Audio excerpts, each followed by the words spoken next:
श्री हरिदास ठाकुर की। प्रेम से कहो श्री कृष्ण चैतन्य प्रभु नित्यानंद, श्री अद्वैत गदाधर श्रीवासदि गौर भक्त वृंद की।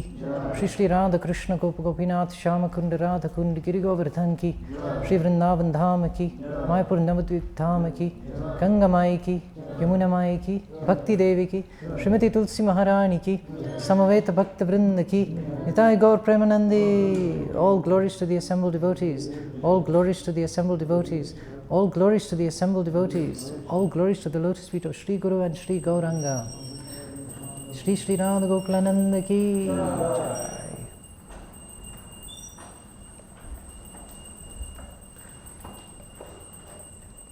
Jaya Jaya Shri Chaitanya Jaya Nityananda,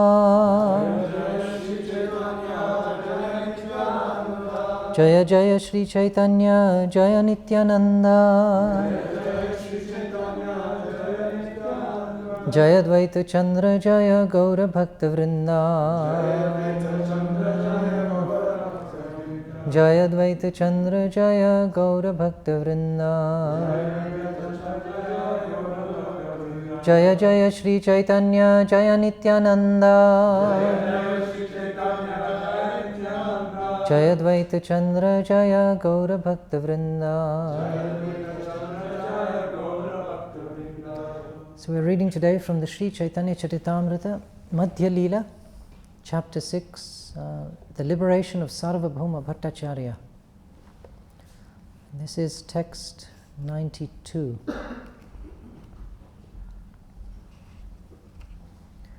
देखिले ना देखे तारे बहिर्मुख जना, देखिले ना देखे तारे बहिर्मुख जना, शुनि हासी सार्वभौम बलिला वचन, शुनि हासी सार्वभौम बलिला वचन, देखिले ना देखे तारे बहिर्मुख जना, शुनि हासी सार्वभौम बलिला वचन, देखिले ना देखे तारे बहिर्मुख जना, शुनि हासी सार्वभौम बलिला वचन.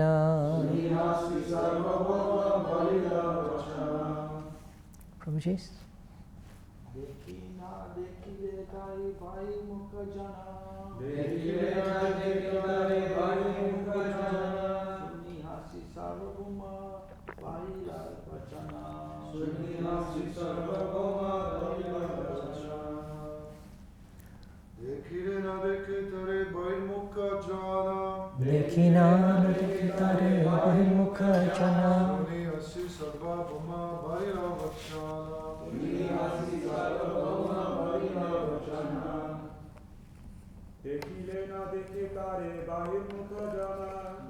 लेना देखे तारे बहिर्मुख जना, शुनि हासी सार्वभौम बलिला वचन, देखिले ना देखे तारे बहिर्मुख जना, शुनि हासी सार्वभौम बलिला वचन. Ladies? देखिले न देखे तारे बहिर्मुख जना, शुनि हासी सार्वभौम बलिला वचन.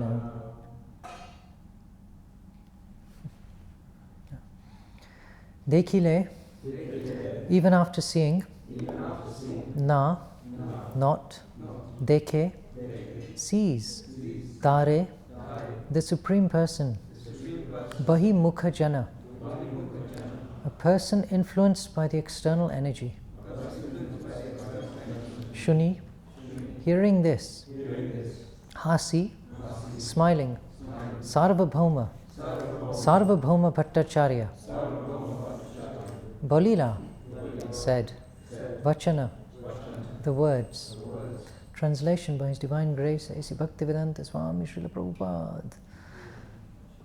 A person influenced by the external energy is called Bahirmukha Jana, a mundane person, because despite his perception, he cannot understand the real substance. Hearing Gopinath Acharya say this, Sarvabhauma Bhattacharya smiled and began to speak as follows. Purport: when one's heart is not cleansed, one cannot awaken the transcendental nature of devotional service. As Lord Krishna confirms in the Bhagavad Gita 7:28, Yesham tvantagatam papam jananam punya karmanam tidvandva moha nirmukta bhajante mam dridhavrataha. Persons who have acted piously in previous lives and in this life, and whose sinful actions are completely eradicated, are freed from the dualities of delusion, and they engage themselves in my service with determination. When one is actually engaged in pure devotional service, it is understood that he has already attained freedom from all reactions to sinful activities.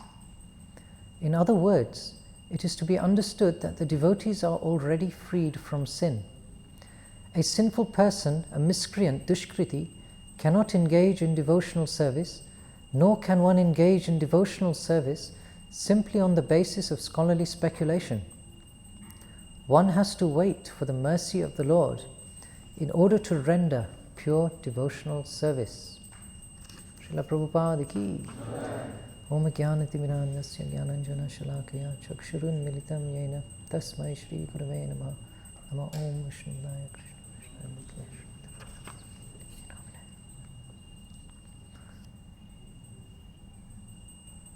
So an interesting chastisement from Gopinath Acharya to Sarvabhauma Bhattacharya. And they are, of course, engaged in a conversation where Sarvabhauma Bhattacharya has, some time earlier, seen the ecstatic symptoms of Mahaprabhu in the Puri temple. And after the Lord fainted, he then brought him to his home and looked after him and made him comfortable. But Sarvabhauma Bhattacharya is not conversant with the status of the Lord. He sees him as some exceptional person who has clearly done something amazing, because he was sufficiently elevated that he could see uncommon symptoms manifested in the Lord's body when he fell down and was unconscious and expressing many factors in that whole pastime, a mixture of consciousness and unconsciousness. So he could see that there's something very special with this person, but he didn't know that he was the Supreme Lord. And being of the Mayavad persuasion, it wasn't going to come to him easily either. So therefore this is Gopinath Acharya's preaching to him, to try to encourage him to see the truth about Mahaprabhu. And so they're having a discussion where in the previous verses he's mentioned that Gopinath Acharya is making the case for Lord Chaitanya's supremacy. And he's saying, okay, you've seen the uncommon symptoms in the body of Mahaprabhu. You know that no one else can do this. There's clearly something special here. And your unfortunate condition is that despite the fact that you've seen all these wonderful features, you still cannot come to the conclusion that this is the Supreme Lord. So he's chastising him and criticizing him in one sense. So at this point, Gopinath Acharya is, you can say, is quite forcefully stating the facts. Now there is a relationship between Gopinath Acharya and Sarvabhauma Bhattacharya, so therefore there is a certain license to be rather strong, strong in the arguments. So we just have to be careful if we try and do that with everyone who doesn't understand that the Supreme Lord is the Supreme Lord. There's a relationship here as well that has to be understood. So he's very forcefully and very precisely giving evidence for why Lord Chaitanya is the Supreme Lord. And he is now also pointing out the flaw in Sarvabhauma Bhattacharya's character. And this flaw is not that he has a lack of knowledge, but that he is unfortunate. Because to actually see the Supreme Lord and understand the Supreme Lord's mercy, His power, His existence even as the Supreme Lord, requires the mercy of the Supreme Lord. It's impossible to even perceive the Lord while you're standing right next to Him if you do not have the mercy of the Lord. Just imagine we have been, I say, carrying the Lord around, but really He moves according to His own free will as the super soul in our body for our entire life, and not just this life, multiple lifetimes before, probably many to come if we don't exit this situation. He's there right next to us, Surit, right in the heart, right next to us, the best friend, the well-wisher of all living entities, but He remains completely undetectable to most people. So that is something incredible. We hear so many mystical statements in the Gita. He's within, He's without.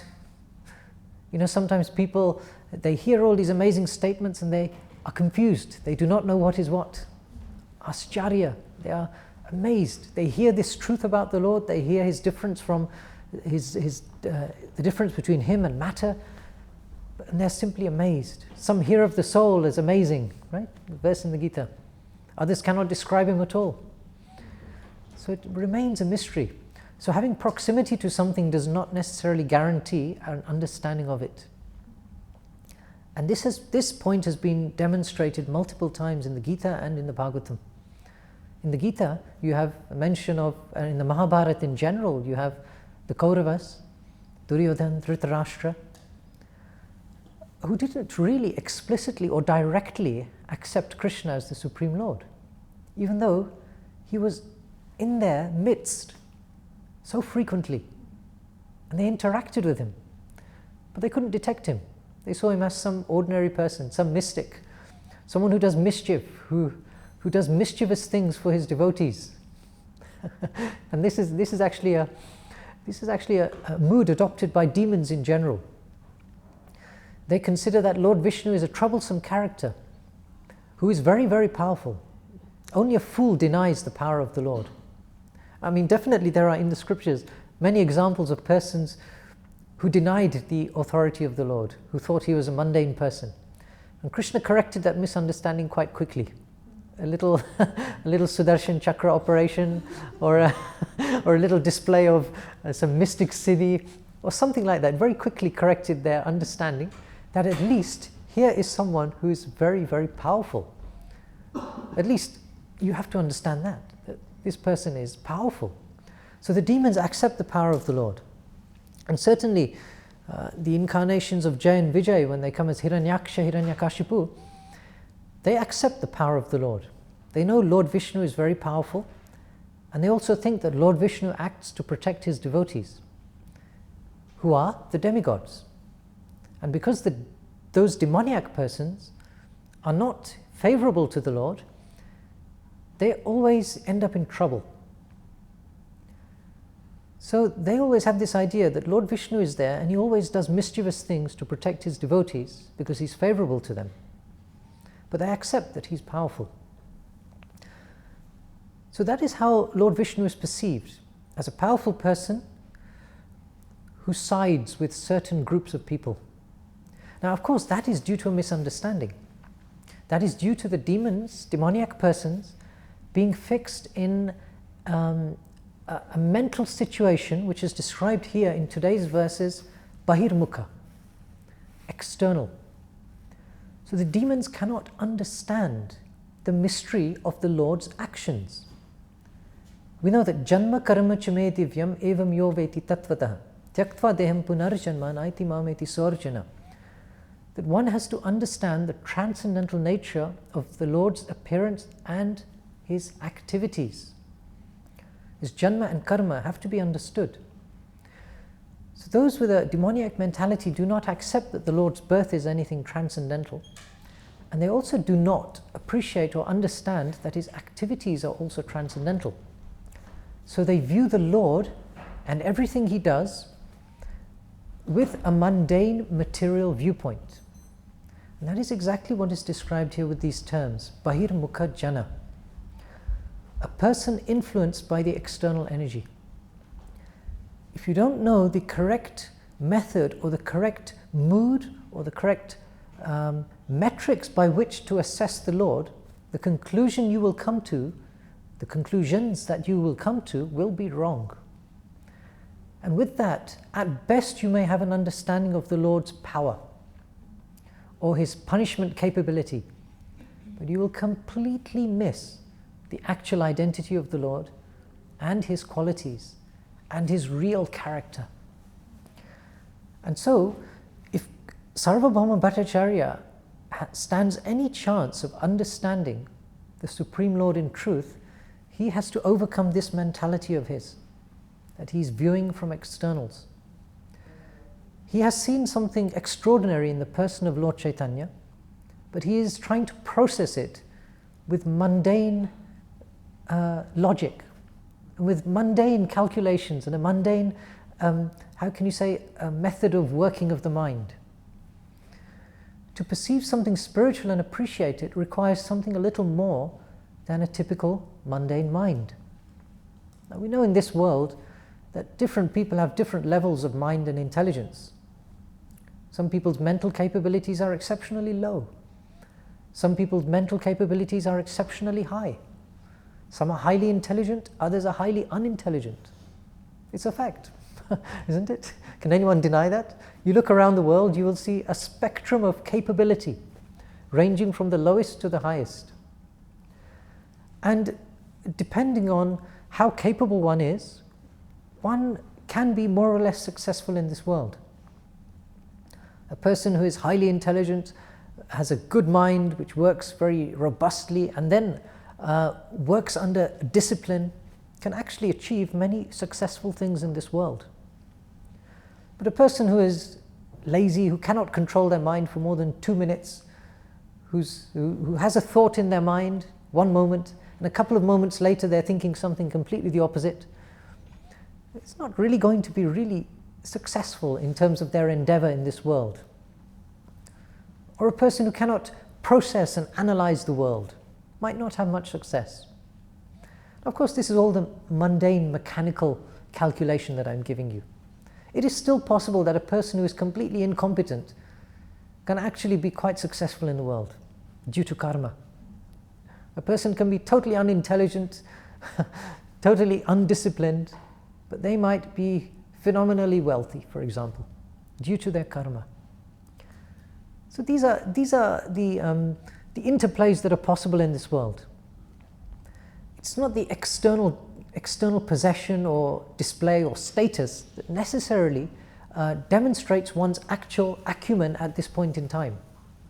But it is a fact, in general, that those who have a higher level of acumen will generally do better in the world. We can see that.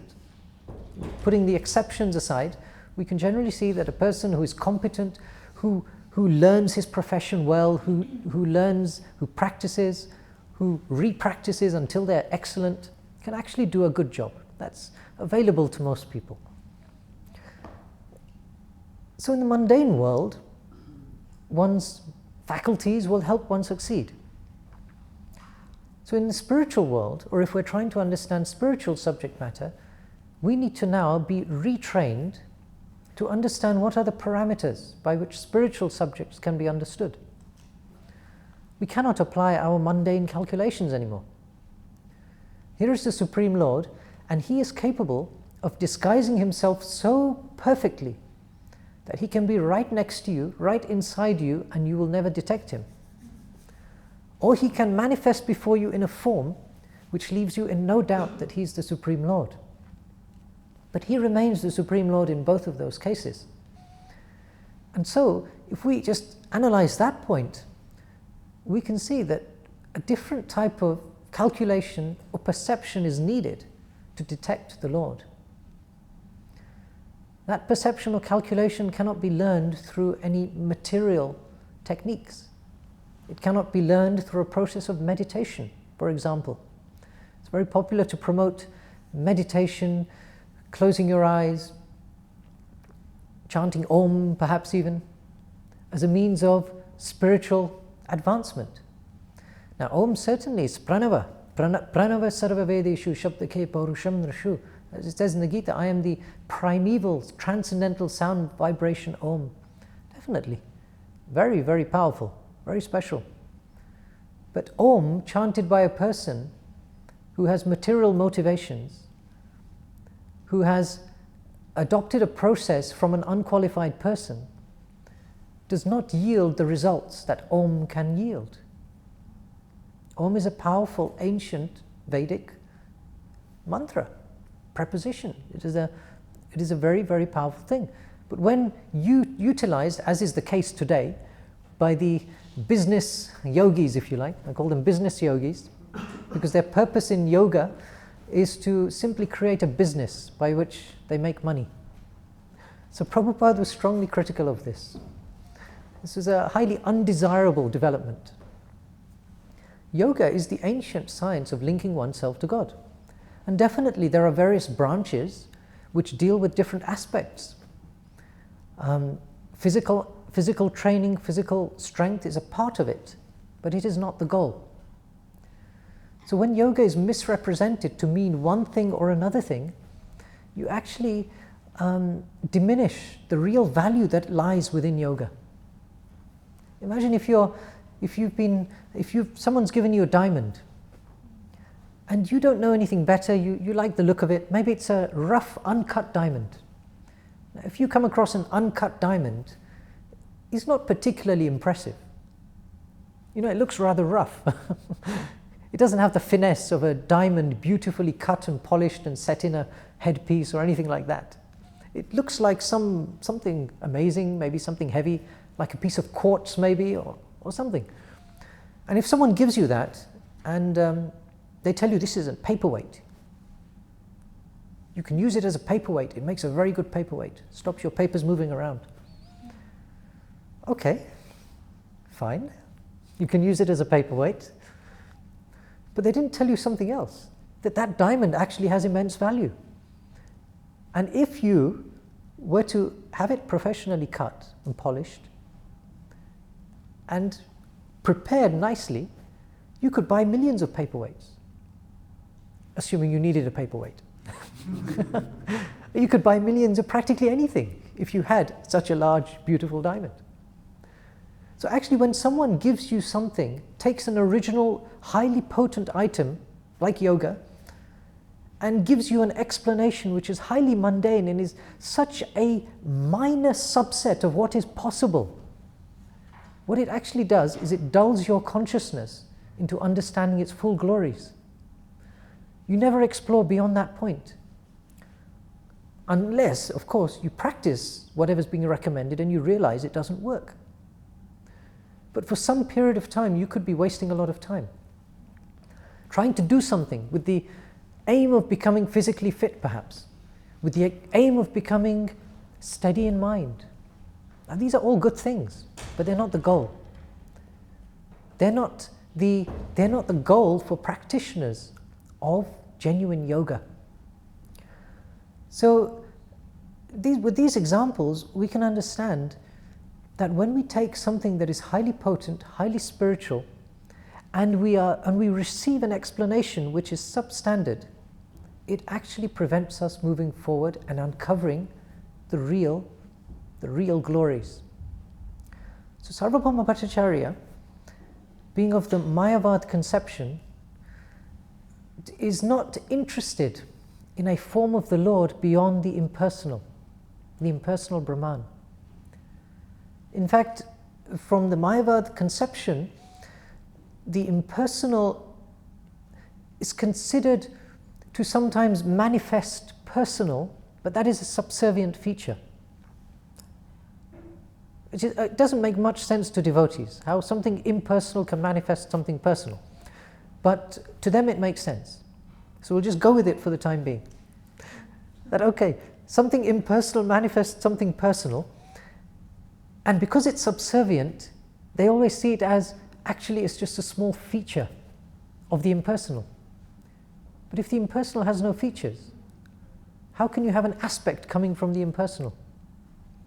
So you see what happens is with this type of philosophy, it prevents you moving forward. when you've actually negated the possibility that the Supreme Lord has a personality, a form, name, fame, qualities, character, pastimes, and you are simply focused on one aspect of his, Brahmano hi pratishtaham, he's the basis of the impersonal Brahman.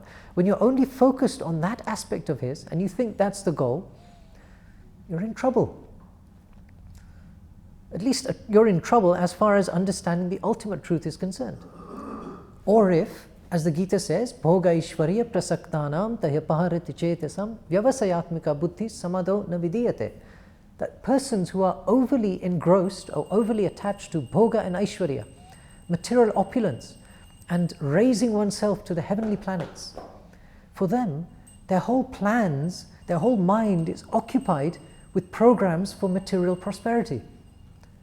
Therefore, there is no capacity left in the mind to go any higher. They think there is nothing higher than this, because their entire conception of something very high is filled with a very mundane level of understanding.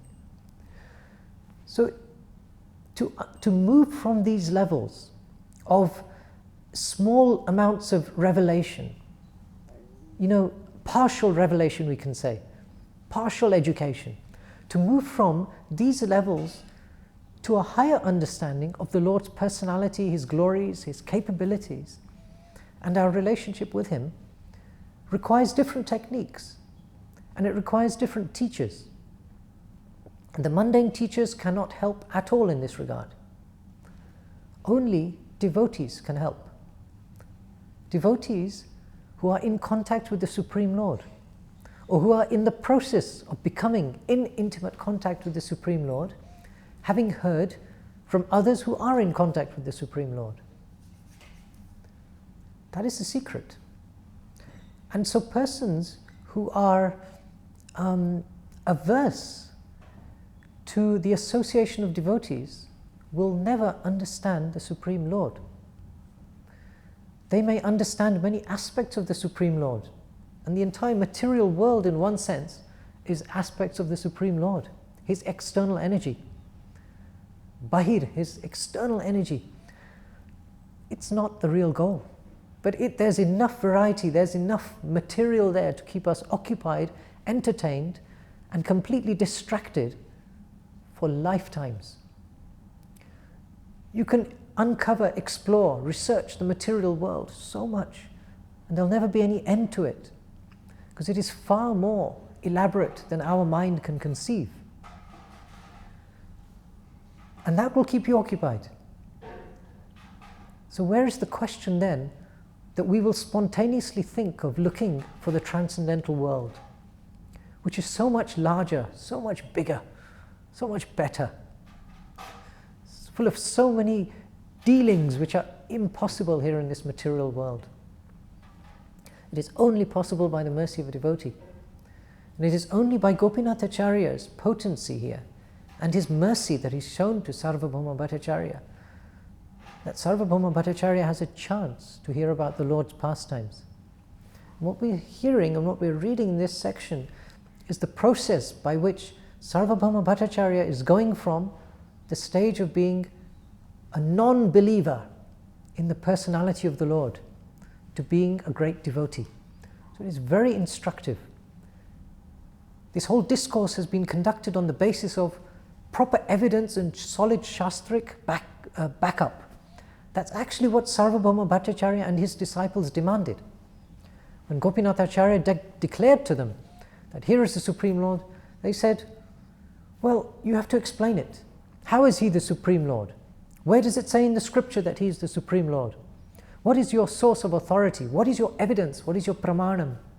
We spoke about pramanams last time, previous times, and we spoke last time, I think it was New Year's Day, on the importance of substance. So the substance of understanding the existence of the Lord is a mystery to everyone except devotees. And devotees are not whimsical. They are not creating their explanations out of thin air, whatever suits the agenda. I have an agenda, therefore I will say whatever it takes to this person in order to have my agenda fulfilled. No. Devotees do not say a word unless it is backed up, authorized and explained by Shastra and the Acharyas. Anything that a devotee speaks comes from Shastra. So we can see that being a devotee is uncommon and it requires different capabilities. Now in this verse, one of the typical disqualifications for someone in becoming a devotee is described, the disqualification. It says, Yesham tvantagatam papam. So those who have acted sinfully in past lives and perhaps in this life, and whose actions are not completely eradicated, they cannot understand the Supreme Lord. So we have to actually develop some purity. So this is why, alongside a process of study, spiritual practice, chanting the holy name, Prabhupada also put in place measures to prevent us increasing our stock of papam. Yesham tvantagatam papam. We've been increasing it life after life. Therefore, at least we now need to stop that process. 4 regulative principles. These are the stoppers. Shri Shri Radha Gokulananda ki. These regulative principles, which some people call restraints, they restrict us doing things we like to do. Actually, if you think about it, all of these things that the regulative principles keep us away from, they're not actually that nice anyway. Just materially, they're horrible things. Meat eating is horrible. Who likes to slaughter? Only very sick people like to slaughter. Only people who are very cruel. But you may do it because you don't know. Most people, when they eat some meat product, they're not thinking. They're not imagining all the slaughter, the pain that's gone on. Or they've justified it somehow by saying this is nature. This is how it works in the wild. We're just the higher living entity deals with the lower. This is just the way it goes. But most sane people are averse to the idea when it is first presented to them that this has come at the cost of great bloodshed. Most sane people are averse to it because they know, simple. When you cut yourself, when you hurt yourself, someone attacks you, it's painful. It doesn't require a great deal of learning or study to know that it's not nice. So it's very simple to simply extend it to another animal. Do you think really this animal likes to have its throat slit? Do you think so? You have a little cut on your hand, it's so painful. Do you think this animal is happy at what you're doing to it? So they're not nice things anyway. Meat eating, intoxication, illicit sex, gambling. We don't need to go through each one of them, but if you think about it, you'll realize they're not even nice things. So the regulative principles protect you from them, first of all. And actually we call them the regulative principles of freedom. They're not traps, they're not restraints. I mean, in one sense they're a restraint in the same way that a seatbelt is a restraint. Now, if you have a little bit of intelligence, you will put on your seatbelt if you're driving. If you don't, you can be irresponsible and say, it doesn't matter. After all, seatbelts were only mandatory 20 years ago. Before that, it was fine. No one wore them. Therefore, it's okay. Well, you'd be a fool if you did that. Just because there's a history of foolishness does not mean that the foolishness should continue now. That's a general principle in life.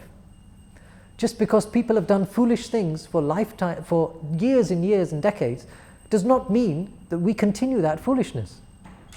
It's time to stop it at some point. So seatbelt, you wear a seatbelt, yes, it's uncomfortable, it's annoying. You might have to keep adjusting it. It pulls against you. But hey, it might save your life. Is that important?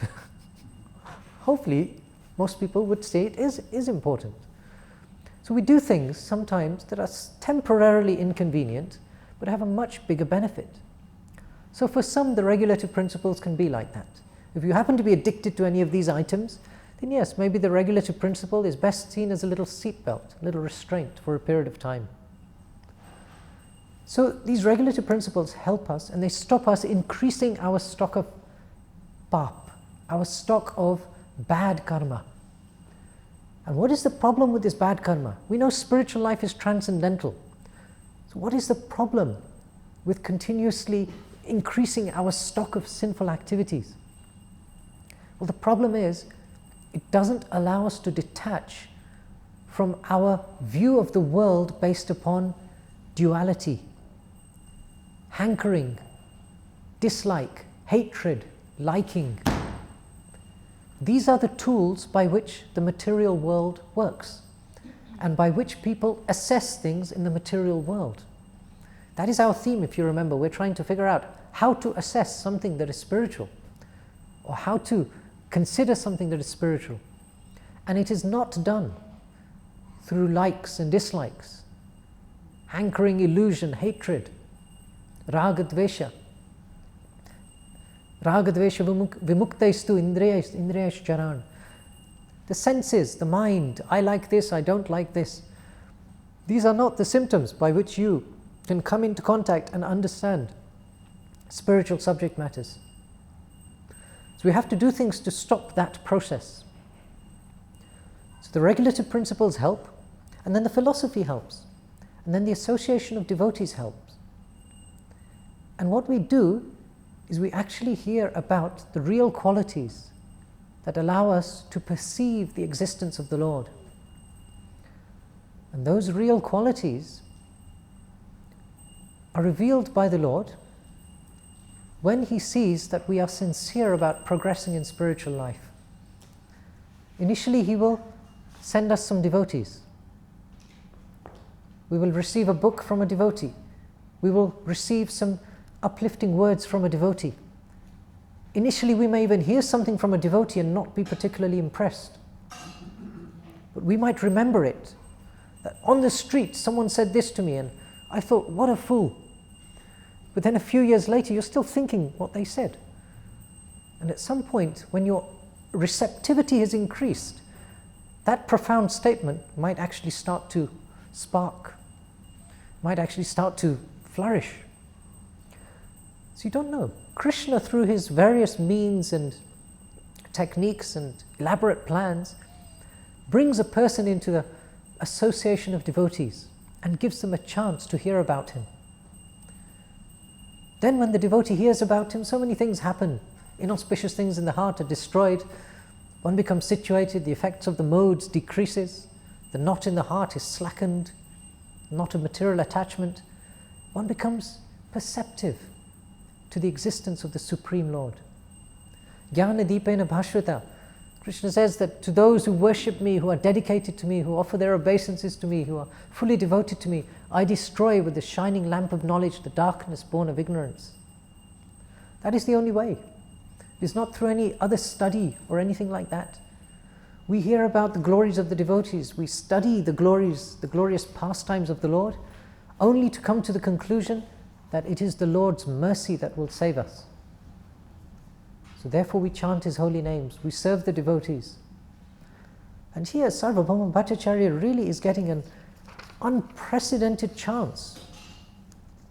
He normally has no chance to understand the glories of the Lord because he has put them aside, he has dismissed them.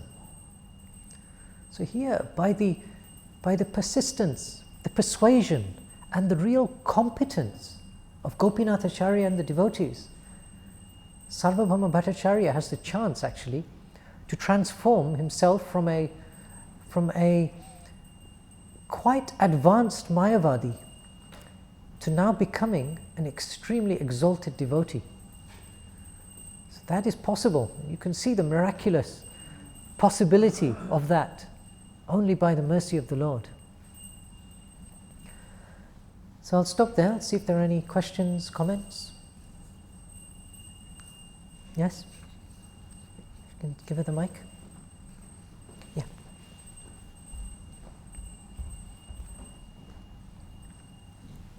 Hi, Prabhuji. Thank you. It was an extremely wonderful class. So I just have a question about how do you unlearn everything you've learned? It's extremely difficult. And the other question is, what if you are in the association of devotees, but can it get confusing sometimes? Because sometimes you have like, you know, the school of your grandmother, the school of your father, the school of your mother, and everyone is devotees, and they're always giving you so much constructive feedback that it's overwhelming. So how do you use that mercy? How do you navigate it? The first one was how to undo some of the... How do you Unlearn the misconceptions. How do you unlearn everything you've learned? You know, we go through this really thorough, educated process in our life. So we can, we don't have to be so hard on ourselves that we think that everything I have done so far is completely useless. Sometimes we do that, and it might be a tool that we use sometimes also, but it's not necessarily a comprehensive way to look at the world, look at things. We can be like hunters of gold. You know, gold can be found in all sorts of places. Gold is transacted by rogues for nefarious purposes on a daily basis. It's also transacted by saintly persons. It remains pure in itself as a means of currency. So it is not the case necessarily that everything we have learnt, everything we have heard, every interaction we've had is completely useless and completely problematic. Actually, if we look back through our lives, Krishna, because he's Surit and he's with us and he's our well-wisher, he has been actually helping us in our lives in so many ways, but we have not perceived it necessarily, or we have not acknowledged it, that was the help of the Lord. So actually a more progressive thing to do is to try to look back in our life and think of the various incidents, steps, occurrences that took place, maybe even decisions we made that have now actually helped us come to a point of wanting to take our devotion further. That way we're not in an artificial program of rejecting anything. Because we also, as devotees, don't have a policy of rejecting. Jnana, vairagya. Vairagya is not a policy of ours. It is something that is a side effect of a desire to advance in devotion. When you want devotional service, when you want the Supreme Lord, jnana and vairagya arise, and you will acquire so much jnana and so much renunciation because it will help you further with your devotion. So if our mood is devotion, then we can selectively renounce those bits which are unhelpful. And so the regulative principles do that quite well. And then we also learn through Shastra, through classes, through interactions, a whole range of other things that are part of our purification of what we accept.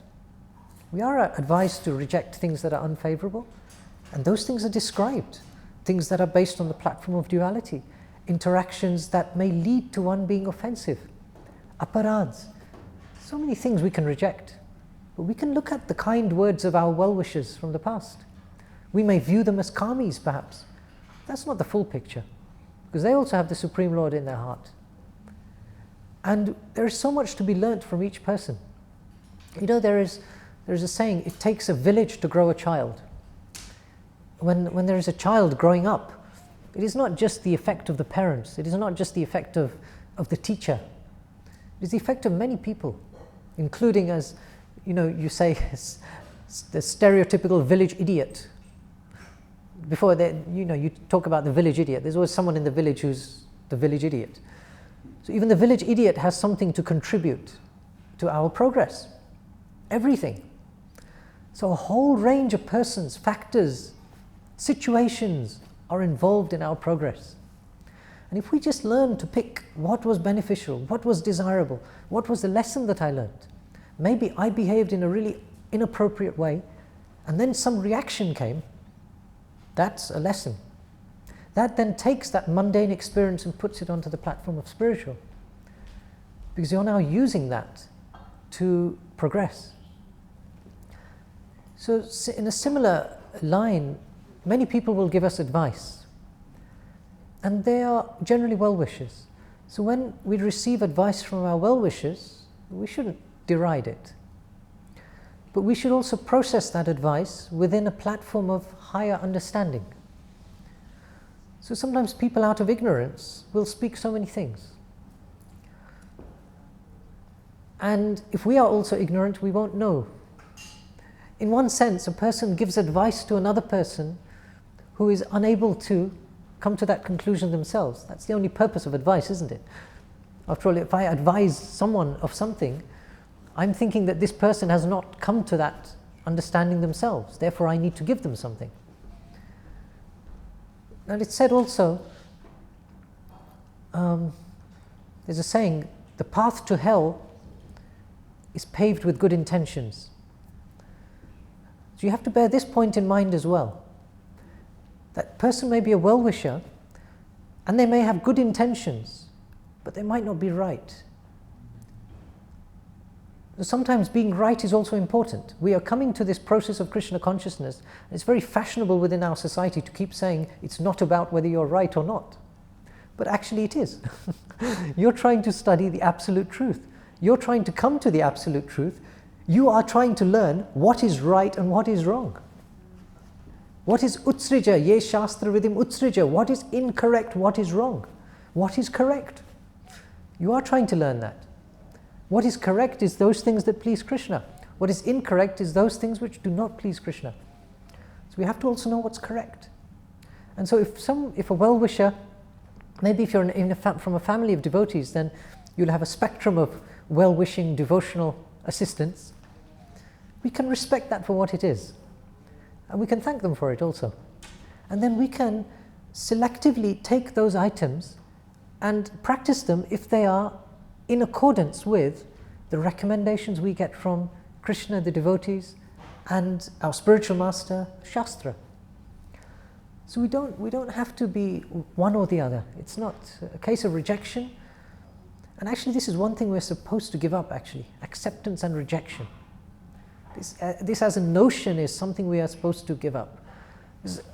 We like something, we don't like something. Now our metrics are a bit different. We're thinking, will it help me to Krishna, will it not help me to Krishna? And therefore we still apply the consideration from duality. Okay, it's for Krishna, should I accept it or should I reject it? Do you see what you've done? You've tried to come to Krishna, but you've now accepted very materialistically a process which is only material. So better to have a more broad-minded approach.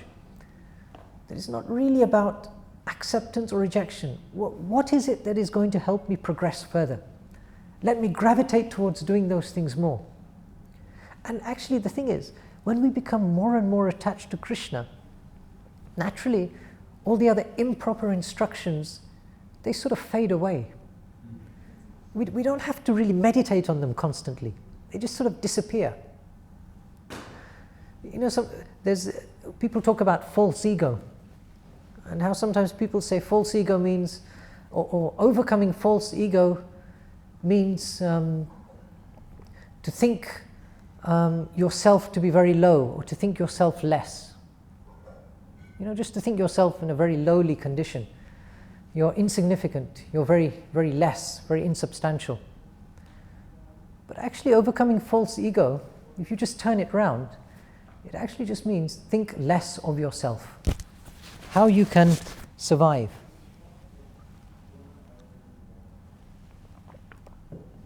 Take the effort, take the focus away from yourself. So similarly, duality, when we are surrendering to Krishna, it means that we try to focus on Krishna and we try to move away from all these other factors that we are processing in an attempt to come to Krishna. So we just have to be careful and just put things into perspective. There's a few points there. Yes, Sudhaba, Prabhu?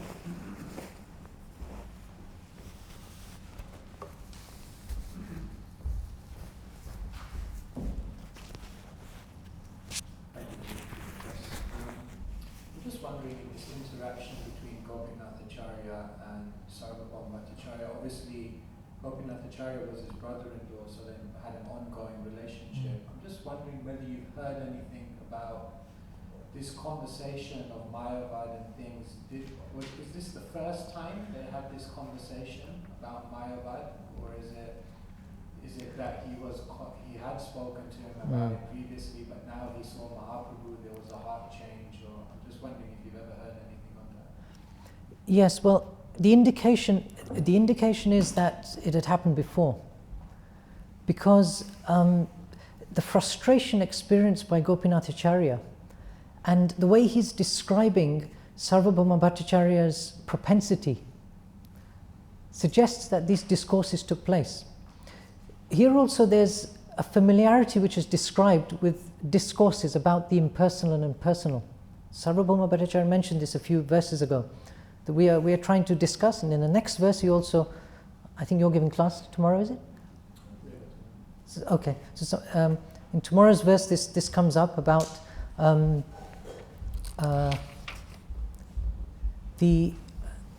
sorry, let me just find it, I lost my page. Discussion amongst friends, considering points in scriptures. So we can see that this type of thing happened before.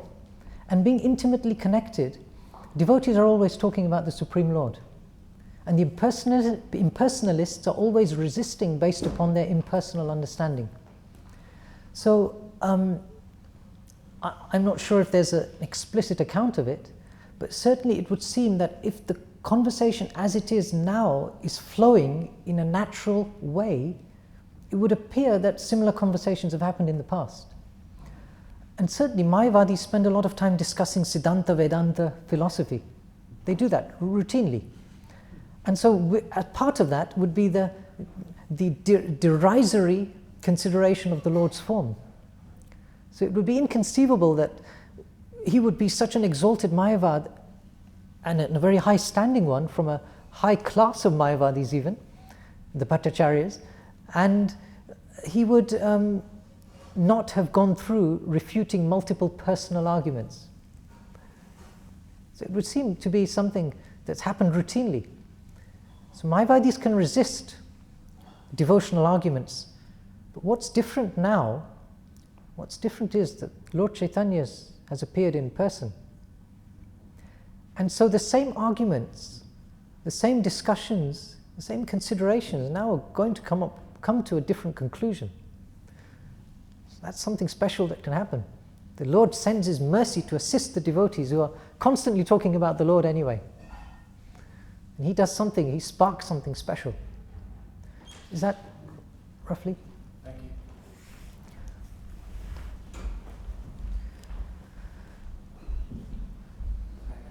Thank you so much for your class, Prabhu. Really enjoyed your class as well. Just looking at this theme of Sarvabhauma Bhattacharya, you're mentioning how, he, from being a Mayavadi, became one of the most exalted devotees. My question is there a right way to transition into devotional service? And the reason I ask this is because, I've seen it with myself. I probably appreciated the devotional jargon, the externals, the presentations of the devotee, and then chose to dive in head first into devotional service, and then now get into these intricacies and I'm realizing I actually didn't know anything, and then I'm caught in a limbo between rejecting material life and understanding that it's not really good for me, but not really being in the right situation in spiritual life. So is there a right way, and this can cause frustrations and many doubts, is there a right way to make this transition? Because if Sarvabhauma Bhattacharya came from being a serious Mayavadi, was actually battling or going against or rebutting with a pure devotee, but then makes this transition, is there a right way to do so that we can actually be like Sarvabhauma Bhattacharya eventually? What do you take on that? Well, I was just remembering your first point. You said diving deep. Well, the thing is, actually, we haven't really dived that deep. we're actually just, the analogy that's given is we're just licking the outside of the jar of honey.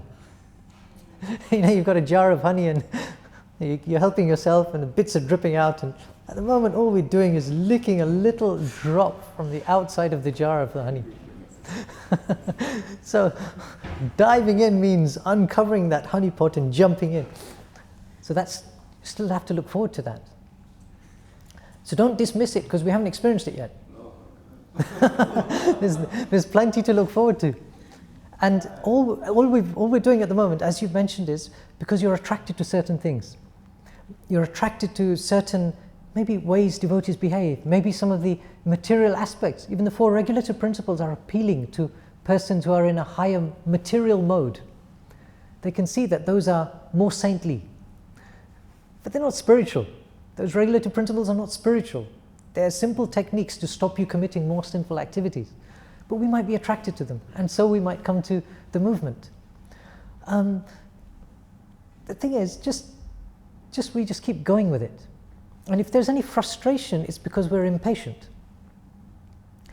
There should not be any frustration. We've started off from position A, the train has left the station, from one location. It's on the tracks moving to the next destination. It's going through valleys and hills and up and down, and if you're in India, there's random persons walking through the train offering you different items when you're trying to sleep. All these disturbances going on. It's just part of the journey. But you will get to the other end. So we just have to put up with that and just realize that yes, the train is in progress. Hopefully it won't break down. It'll keep going. If I stick to the path, the train of Krishna never breaks down. So if all I do is just hang on in there in the carriages and don't leave the station, don't leave too early, don't jump out on a station halfway along, then we will make it. And then you really get the jar of honey. So yeah, whatever ecstasy we've got at the moment is just a tiny amount actually. Tiny amount of what is possible. Huge amount, it's unlimited. Read the descriptions in the CC about Lord Chaitanya, the unlimited ocean of bliss. Everyone was inundated, everyone was swimming in this ocean of Lord Chaitanya's kirtan. It's inconceivable to us. But it ever increases also, so just that little drop is bigger than a material ocean for us. But it has much more potential. So keep your spirits up, keep dancing. Any other questions, comments? Yes, Ram Lakshman Prabhu. Hare Krishna Prabhuji. First of all, apologies for not offering you a proper mic. I was just contemplating this exchange between Bhaktivedanta and Sarvabhauma Bhattacharya, and something that sort of Prabhu brought up was that did they have this conversation before, and what was different when you answered it and said it was because now Mahaprabhu was present and his mercy was given to Sarvabhauma Bhattacharya. And we also know with Prakashananda Saraswati that he was also Mayavadi and also had the transformation of heart. Yes. And I was just thinking that I'm sure there are exchanges that we have with people who are quite hard-hearted, who may be atheistic or who may also be Mayavadis. And how is it, because it seems in this context that they had this exchange and later on Mahaprabhu preached to him and he had a change of transformation. So I was just thinking, is it that the transformation took place because it was on an intellectual level, that he was preached to by Mahaprabhu, and therefore what about us? Because is it the case that if we are going to meet someone like that who's hard-hearted, that the only way that they'll be receptive or open up, or that transformation will take place, is if we are having an intellectual discussion with them? Or is it like you said, that the mercy has to be there? And if so, then how do we invoke the Lord's mercy upon a person to transform their heart? It is a fact that the intellect is not going to help matters. It is a fact that the mercy is the actual thing that will transform a person's existence from mundane to spiritual. Only the mercy of the Lord. We can analyze the Lord, we can use our intellect to try to come to the conclusion that a creator is likely, that there is a supreme being, that he's powerful, that he has there's intelligent design. We can come to that through a process of reasoning. But for someone to decide to end their lifetimes of material degradation, just going around in this cycle of samsara, requires some mercy of the Lord. So the thing is, we are always interested in delivering mercy. And that mercy is often, it's not something that we even package and deliver. That mercy is something that kind of leaks out. And it leaks out depending on one's potency, depending on one's purity and actual practice and the mercy they've received from the Lord. Now, when you're interacting with people, you have to interact with them on the externals, on the level that they can function. So if you're speaking to a group of intellectuals and you speak something that is highly intellectually insubstantial, it won't necessarily lead to a receptivity or an exchange. So that's something that there has to be some connection. And then the Lord will allow, now the way mercy flows, the Lord will allow it to happen with or without us, regardless of what we do or don't do. But typically, a devotee, a person who wants to move forward needs to have had some connection with a devotee. So typically, if we're speaking to intellectuals and we present Krishna consciousness through intellectual understanding, intellectual rigor, then that will have an impact on them. The person will be considering it intellectually, and it may make sense to them. And simultaneously, they may receive a little mercy if they make some inquiries. If you're dealing with someone who's not at all intellectually based, there are many people like that, most people actually, and you relate to them on a platform that they can comprehend or that they will relate to. Some people may be, just to give an example, different people have different hobbies, different interests, you know. Some people may be highly artistic. If we present some aspects of the art of Krishna, now serving Krishna is an art form. Beautiful preparations, beautiful garlands, beautiful decorations, they're part of Krishna's beauty. How much art there is in the world created by Krishna. You know, artists are very proud of creating art. You know, they might draw a picture. But who's the original artist? Who made the art around you? You go outside, go onto the front lawn, look at the trees. Who made that art? Krishna. That can work with an artist. He's the supreme artist, the supreme actor on a stage who remains undetected. That's him. Think of anything, because Krishna in chapter 10, chapter 11, other places in the Gita clearly explains how he can be seen, how he can be perceived in his creation. I'm the taste of the water, the light of the sun, the fragrance of the earth. You can always connect to someone. And then, if you have some purity, some potency, then that mercy will leak out. So both are there. The mercy is the actual substance. What I would say. Okay. Thank you very much. Shri Chaitanya Charitamrita ki. Jai. Srila Prabhupada ki. Please grace Navdavipa Chandra.